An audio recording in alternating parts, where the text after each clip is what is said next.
Whispers in the mansion. The sun was setting over the small village of Ndagbo, casting a golden hue over the thatched roofs and dusty paths. Nneka stood at the edge of the compound, her heart heavy with grief. Her mother, Mama Nneka, had been laid to rest just that morning. The villagers had come in droves to pay their respects, their voices rising in mournful songs that echoed through the hills. But now, as the sun dipped below the horizon, Nneka was alone, save for the distant chatter of the elders who were still gathered under the mango tree, discussing the future of the young girl who had just lost her only parent. Nneka was only 20 years old, but she had already experienced more loss than most people do in a lifetime. Her father had passed away when she was just a child, and now her mother was gone too. She felt like a leaf caught in a storm, tossed about by forces she couldn't control. She had no siblings, no close relatives to turn to. Her mother had been her everything, and now she was gone. As she stood there, lost in her thoughts, a car pulled up to the compound. It was a sleek, black SUV, the kind that was rarely seen in the village. The doors opened, and out stepped a woman who looked to be in her early 40s. She was dressed in a flowing white gown with a matching headscarf that framed her face. Her demeanor was calm, almost serene, and she carried herself with an air of authority that immediately commanded respect. "Nneka," the woman called out, her voice soft but firm. "Come here, my child." Nneka recognized her immediately. It was Aunty Ijeoma, her late mother's best friend. Aunty Ijeoma had visited the village a few times when Nneka was younger, but she had always been a mysterious figure, coming and going like a shadow. Nneka had heard stories about her, how she had moved to Lagos and made a fortune, how she lived in a big mansion and drove expensive cars. But Nneka had never paid much attention to those stories. Aunty Ijeoma was just another face from her mother's past, someone who belonged to a world that was far removed from her own. But now, as she stood there in the fading light, Nneka felt a glimmer of hope. Aunty Ijeoma had come for her. She had come to take her away from this village, away from the pain and the memories that haunted her. "Nneka," Aunty Ijeoma said again, this time with a hint of urgency in her voice. "We need to leave now. It's a long drive to Lagos, and I don't want to be on the road too late." Nneka nodded, her throat too tight to speak. She turned and looked back at the compound one last time, at the small mud house where she had grown up, at the gravesite where her mother now lay. Then she took a deep breath, picked up her small bag of belongings, and followed Aunty Ijeoma to the car. As they drove away from the village, Nneka felt a strange mix of emotions. There was sadness, of course, but there was also a sense of relief. She was leaving behind the only life she had ever known, but she was also stepping into a new world, a world full of possibilities. She didn't know what awaited her in Lagos, but she was ready to find out. The journey to Lagos was long and tiring. The roads were rough, and the car seemed to bounce and jolt with every pothole. Nneka tried to sleep, but her mind was too restless. She kept thinking about her mother, about the life she was leaving behind, and about the unknown future that lay ahead. Aunty Ijeoma, on the other hand, seemed perfectly at ease. She drove with a steady hand, her eyes fixed on the road ahead.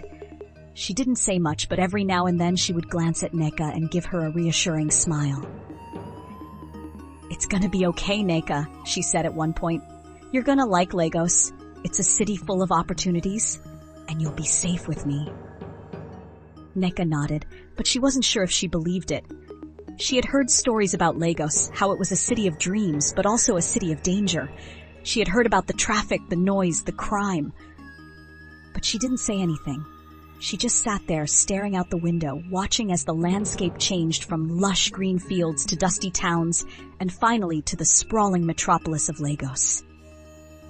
It was late at night when they finally arrived at Aunty Ijeoma's house. Nneka had expected a nice house, but what she saw took her breath away. The mansion was huge, with tall white walls and a large iron gate that swung open as they approached. The driveway was lined with palm trees, and the house itself was a sprawling structure with multiple floors, balconies, and large windows that glowed with warm light. Aunty Ijeoma parked the car in front of the house and turned to Nneka. "Welcome home," she said with a smile. Nneka stepped out of the car and looked around in awe. The air was filled with the scent of flowers, and she could hear the sound of water trickling from a fountain somewhere in the garden. It was like something out of a dream. Aunty Ijeoma led her inside, and Nneka was even more amazed by what she saw. The interior of the house was just as grand as the exterior, with high ceilings, marble floors, and expensive-looking furniture. There were paintings on the walls, crystal chandeliers, and a staircase that seemed to spiral up into the heavens.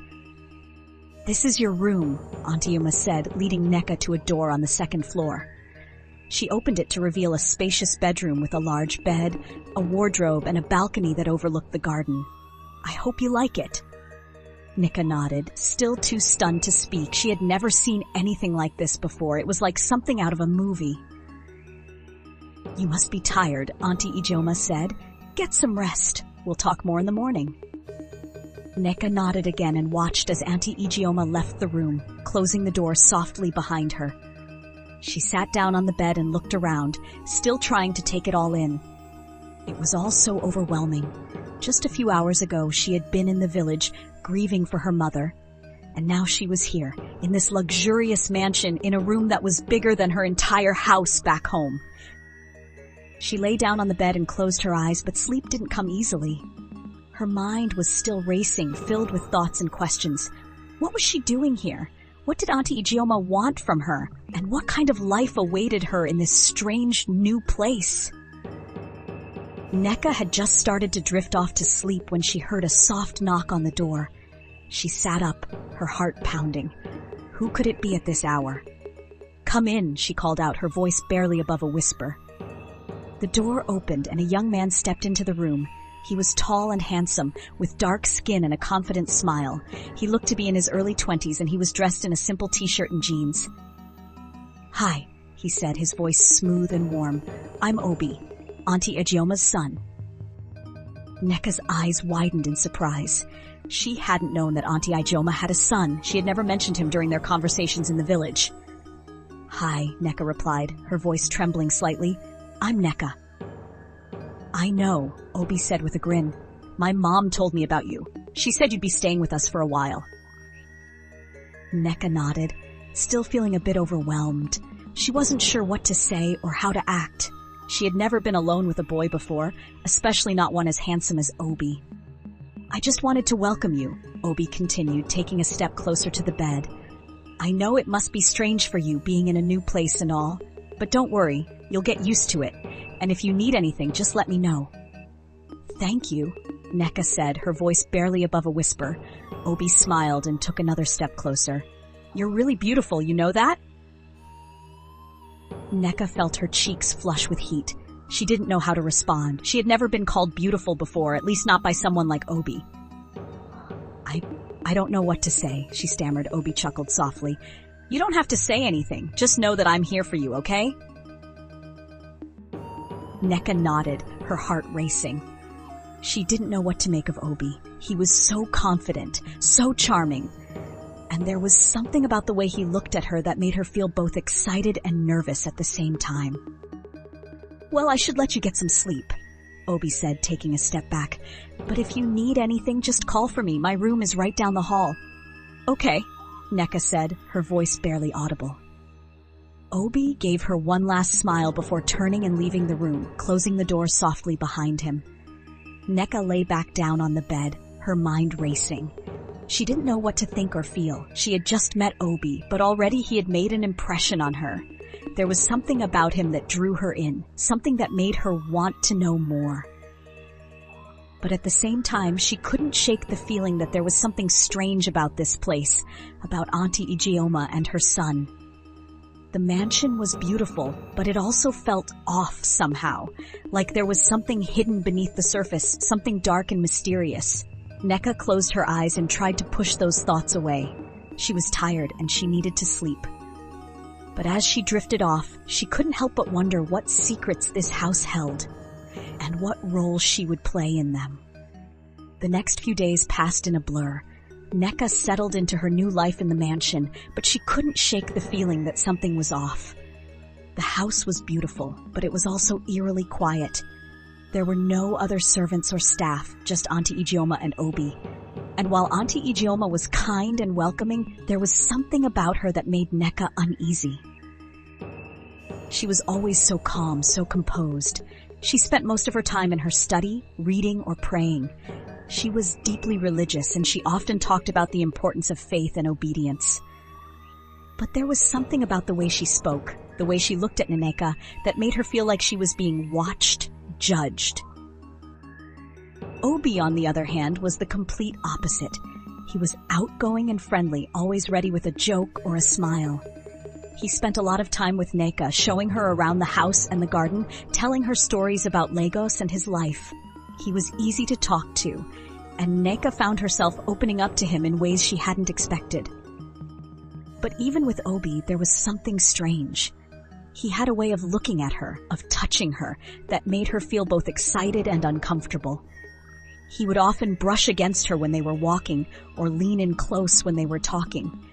And there were times when she caught him staring at her, his eyes dark and intense, like he was seeing something in her that she couldn't see herself. One night, Nneka was lying in bed, unable to sleep. She had been in the mansion for a week, and she still couldn't shake the feeling that something was wrong. The house was too quiet, too still. It was like the walls were watching her, listening to her every move. She got up and walked over to the balcony, hoping that the fresh air would help clear her mind. The garden below was bathed in moonlight, and she could hear the sound of the fountain in the distance. It was peaceful, but it didn't calm her nerves. As she stood there, she heard a soft noise behind her. She turned around, her heart pounding, and saw Obi standing in the doorway. "Couldn't sleep?" he asked, his voice soft and low. Nneka shook her head. "No, I don't know what's wrong with me." Obi stepped closer, his eyes locked on hers. "Maybe you just need someone to keep you company." Nneka felt her breath catch in her throat. She didn't know what to say. She wanted to tell him to leave, to go back to his room, but she couldn't. There was something about him, something that drew her in, that made her want to be close to him. Obi reached out and took her hand, his touch sending a shiver down her spine. "Come on," he said, pulling her gently towards the bed. "Let's sit down." Nneka let him lead her to the bed, her heart racing. She didn't know what was happening, but she couldn't stop it. She sat down on the edge of the bed, and Obi sat down beside her, his hand still holding hers. "You're so beautiful," he whispered, his voice barely above a whisper. "I can't stop thinking about you." Nneka felt her cheeks flush with heat. She didn't know what to say. She had never been in a situation like this before, and she didn't know how to handle it. Obi leaned in closer, his lips brushing against her ear. "I want to kiss you," he whispered. Nneka's heart was pounding so hard she thought it might burst out of her chest. She wanted to say no, to push him away, but she couldn't. There was something about him, something that made her want to give in, to let him do whatever he wanted. Before she could say anything, Obi's lips were on hers, soft and warm. Nneka's mind went blank, and she felt herself melting into the kiss. It was her first kiss, and it was everything she had ever imagined and more. But just as quickly as it started, it was over. Obi pulled away, his eyes dark and intense. "We have to be careful," he whispered. "My mom, she can't know about this." Nneka nodded, her mind still reeling from the kiss. She didn't know what to think or feel. She had just kissed Obi, and it had been amazing, but at the same time, she felt a sense of guilt, of fear. What if Aunty Ijeoma found out? What would she do? Obi stood up and walked to the door, pausing to look back at her. "Good night, Nneka," he said with a smile. "Sweet dreams." And then he was gone, leaving Nneka alone in the room, her mind racing with thoughts and emotions. She didn't know what to do. She had just crossed a line, and there was no going back. After that first kiss, Nneka and Obi's relationship changed.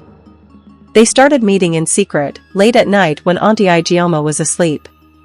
They would sneak into each other's rooms, or meet in the garden under the cover of darkness. It was thrilling, exciting, but also dangerous. They both knew that if Aunty Ijeoma found out, there would be consequences. But despite the risks, they couldn't stay away from each other. Nneka had never felt this way before. She was falling in love with Obi, and she couldn't help it. He was everything she had ever wanted, handsome, charming, and kind.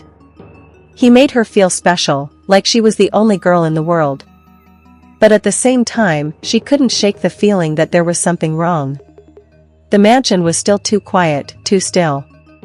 And there were times when she would catch Aunty Ijeoma looking at her, her eyes dark and unreadable, like she knew something that Nneka didn't. One night, Nneka and Obi were in the garden, sitting on a bench under the moonlight. They were talking and laughing, their voices low so as not to wake Aunty Ijeoma. But then, out of nowhere, they heard a noise. They froze, their hearts pounding.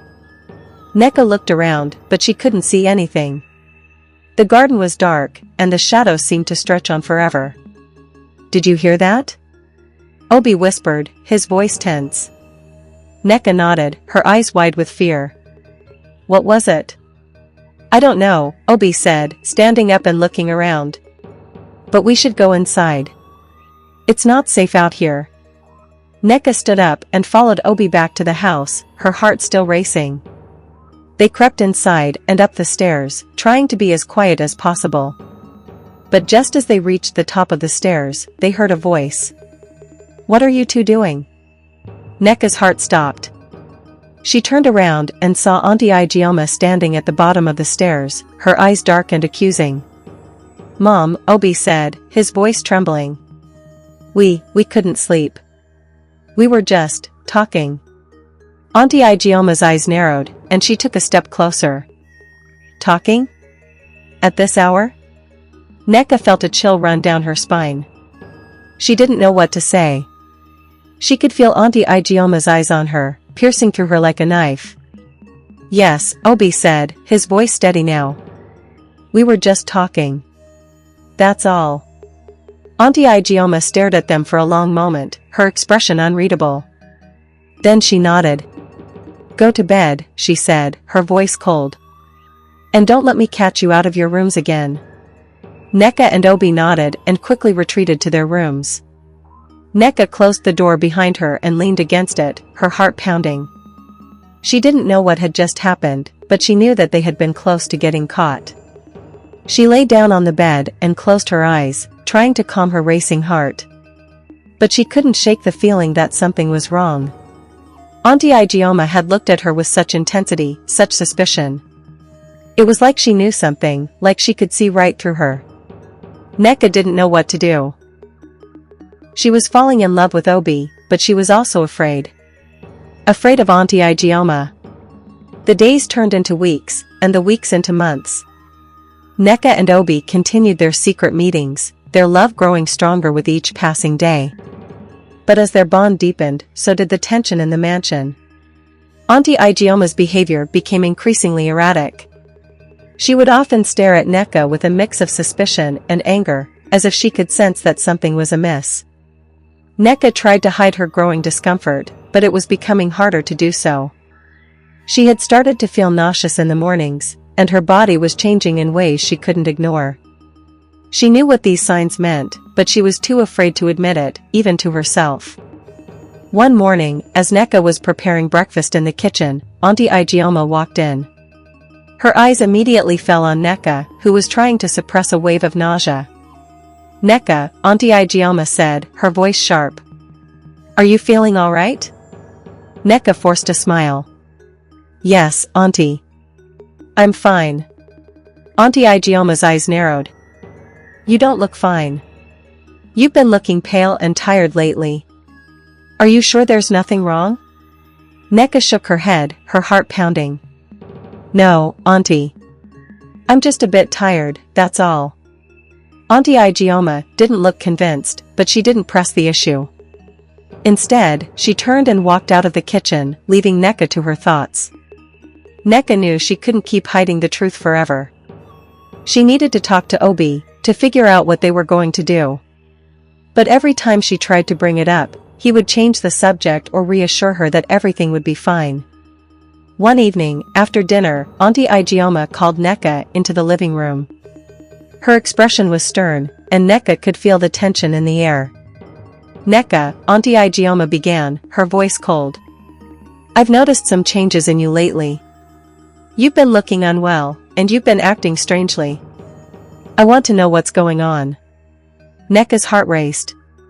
She tried to keep her voice steady. "I don't know what you mean, Auntie. I'm fine." Aunty Ijeoma's eyes bore into hers. "Don't lie to me, Nneka. I can see that something is wrong. Are you pregnant?" Nneka felt a wave of panic wash over her. She shook her head vigorously. "No, Auntie. I'm not pregnant." Aunty Ijeoma's expression darkened. "We'll see about that. Tomorrow, we're going to the hospital for a pregnancy test." Nneka's stomach churned. She wanted to protest, to run away, but she knew there was no escape.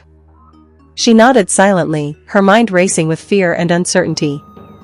The next morning, Aunty Ijeoma drove Nneka to the hospital.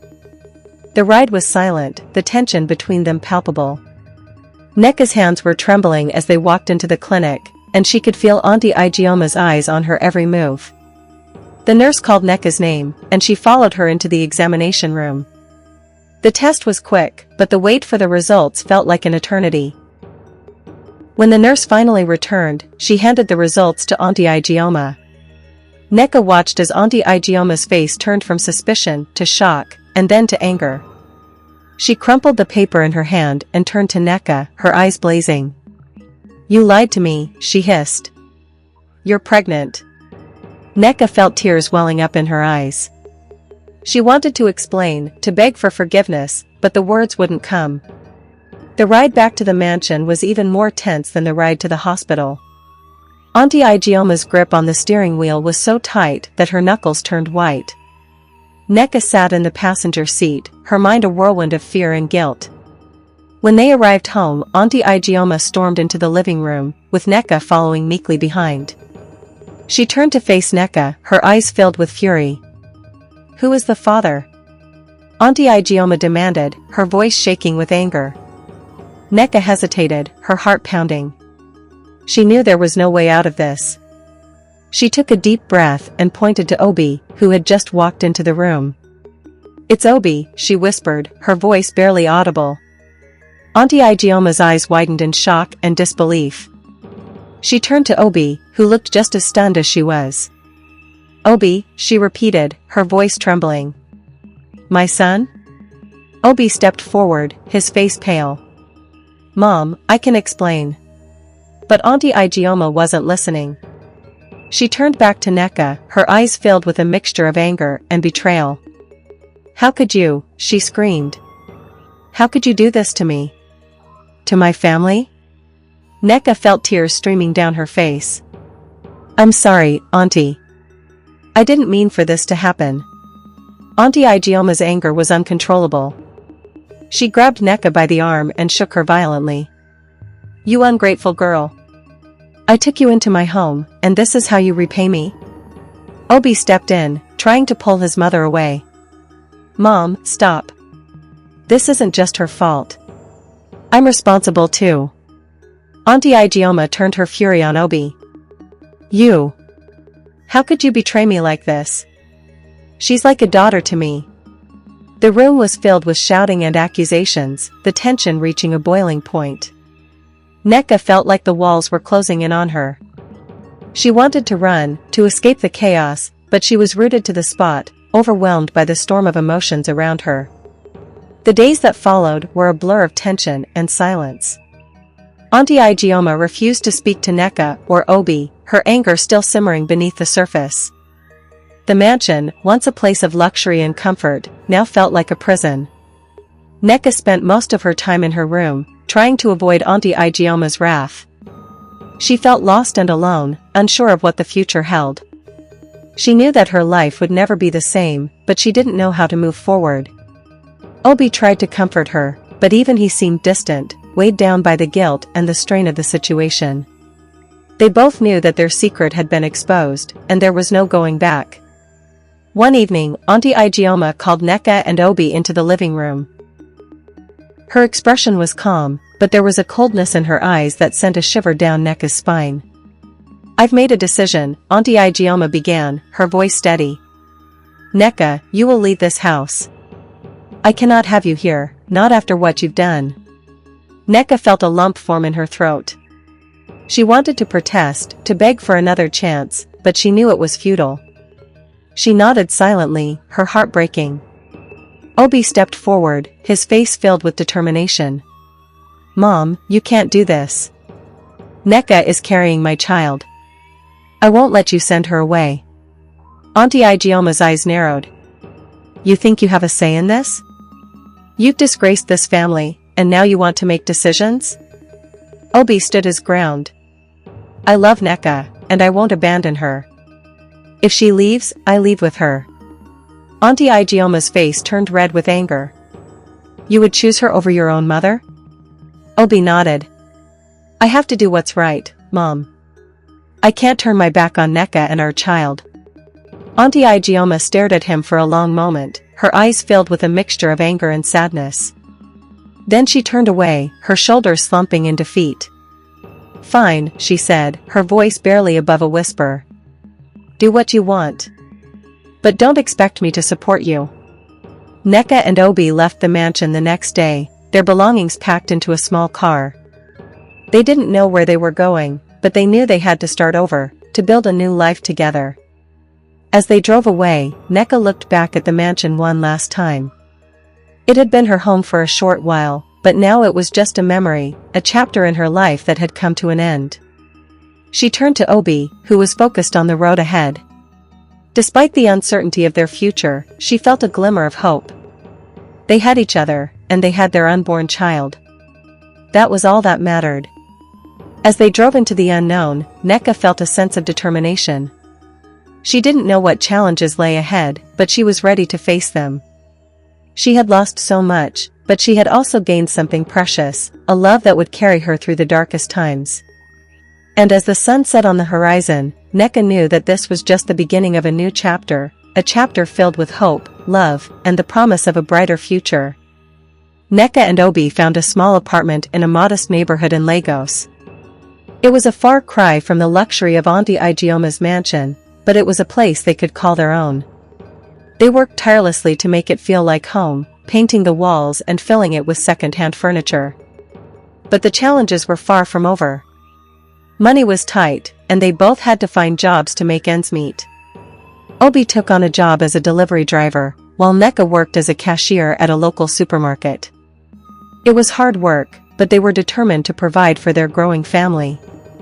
As the months passed, Nneka's pregnancy became more apparent. She tried to stay positive, but the physical and emotional toll was overwhelming. She missed the comfort of the mansion, the security she had once known. But she also knew that she had to be strong, for herself and for her baby. One day, as Nneka was walking home from work, she saw a familiar car, parked outside their apartment. Her heart skipped a beat as she recognized Aunty Ijeoma's black SUV. She hesitated, unsure of what to do. But before she could turn away, Aunty Ijeoma stepped out of the car, her expression unreadable. "Nneka," Aunty Ijeoma said, her voice soft. "Can we talk?" Nneka nodded, her heart pounding.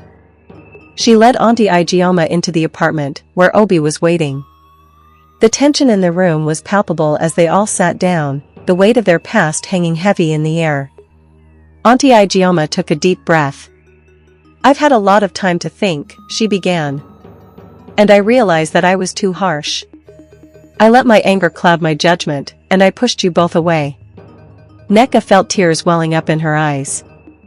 She had never expected to hear those words from Aunty Ijeoma. "I want to make things right," Aunty Ijeoma continued. "Your family, and I can't turn my back on you. I want to help you, to support you and the baby." Obi reached out and took Nneka's hand, his eyes filled with hope. "Thank you, Mom.